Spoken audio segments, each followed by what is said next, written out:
The Queen has died peacefully in Scotland, Buckingham Palace says. The royal family said the new King, Charles, and Queen Consort, Camilla, would remain at Balmoral Castle overnight, Scotland time. The monarch's death was confirmed hours after the palace announced doctors were concerned for her health and recommended she remain under medical supervision. Live updates: a moment of great sadness, new King's tribute to Queen ElizabethREAD MORE, the life and achievements of Queen Elizabeth IIIn. In a statement released last night, the palace had said the monarch was comfortable at Balmoral. The announcement came a day after the 96-year-old monarch was told to rest and cancel the meeting of her Privy Council. The Queen's 4 children, Prince Charles, Princess Anne, Prince Edward and Prince Andrew, travelled to Balmoral Castle to be by her side. Princes William, Andrew, and Edward, and Sophie, Countess of Wessex, flew into Aberdeen Airport in the afternoon, overnight test, about an hour before driving through the gates of Balmoral Castle in a Royal Range Rover. Read more: from assassination plots to making Arrowguard famous, a look back on the Queen's visits to Australia. The Duchess of Cambridge stayed in Windsor with the couple's 3 children. Prince Harry, who was already in the UK, was also on his way north, a spokesperson confirmed. It was understood Meghan would stay behind for the time being. Prime Minister Liz Truss, who the Queen appointed to her position earlier in the week, had earlier said the whole country was deeply concerned by the news of the Queen's ill health. "My thoughts, and the thoughts of people across our United Kingdom, are with Her Majesty the Queen and her family at this time," she said, in a tweet. Read more: London Bridge is down, what happens now? Australian Governor-General Michael Hurley, the Queen's representative in the country, shared his thoughts and prayers for the monarch and the rest of the royal family. Palace statement revealed seriousness of Queen's health issue. Regular royal watchers had earlier noted the statement from Buckingham Palace regarding the Queen's health went beyond the institution's customary comments regarding her ongoing mobility issues. Majesty magazine editor-in-chief Ingrid Seward described the statement as unusual. "They've been very reticent to really talk about the Queen's health in any detail," she told 9 News. Read more: Speaker interrupts Parliament to convey news of the Queen's health. But last night in UK time, the Queen was meant to be doing a Zoom meeting with her Privy Councillors.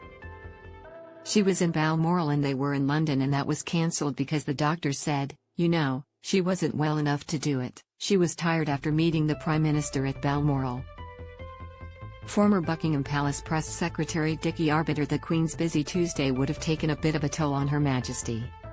The mobility issue is not something to be sniffed at, and it would have taken all her strength to remain upright to have Boris Johnson and his resignation and then to meet with Liz Truss, the incoming and new Prime Minister, Arbiter told the BBC. And then of course, as you mentioned, the cancellation of the virtual Privy Council meeting where new government ministers would be sworn in, that had to be postponed. Former BBC royal correspondent Richard Sumner also stressed the significance of the statement from the palace, which he said had a policy of understatement. "I've always suspected that possibly, along with advancing age, there may be other more complicated medical problems," he told the BBC. When you're 96, of course, you can't expect to have the health of a 25-year-old. Hopefully this is a passing storm that can be overcome. But I think, judging from the careful wording of the palace, that something serious possibly is going on here. The fact that the Prince of Wales and the Duke of Cambridge are going up to Balmoral is a sign.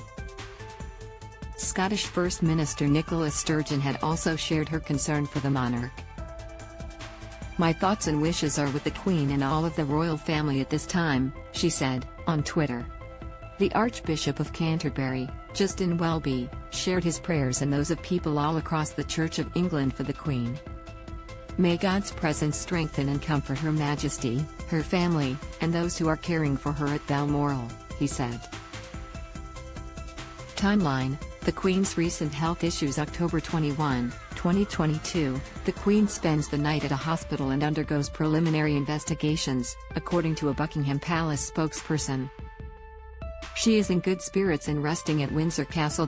February 20, 2022, the monarch tests positive for coronavirus and experiences mild cold-like symptoms. UK media report that the Queen is fully vaccinated. March 29, 2022, she makes her first public appearance in 5 months when she joins the royal family and other dignitaries at a memorial service in honour of her husband Prince Philip.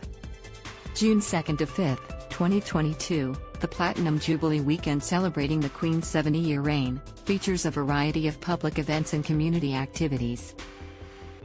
These including a birthday parade known as Trooping the Colour, a service at St. Paul's Cathedral, a horse race, and nationwide street parties.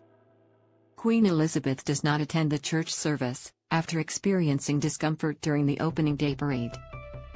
September 6, 2022, the Queen meets outgoing Prime Minister Boris Johnson and his replacement, Liz Truss, at Balmoral. It's a break from tradition, prompted by her mobility issues, for the monarch not to meet them in London. September 7, 2022, the Queen postpones the meeting of the Privy Council after doctors advise her to rest.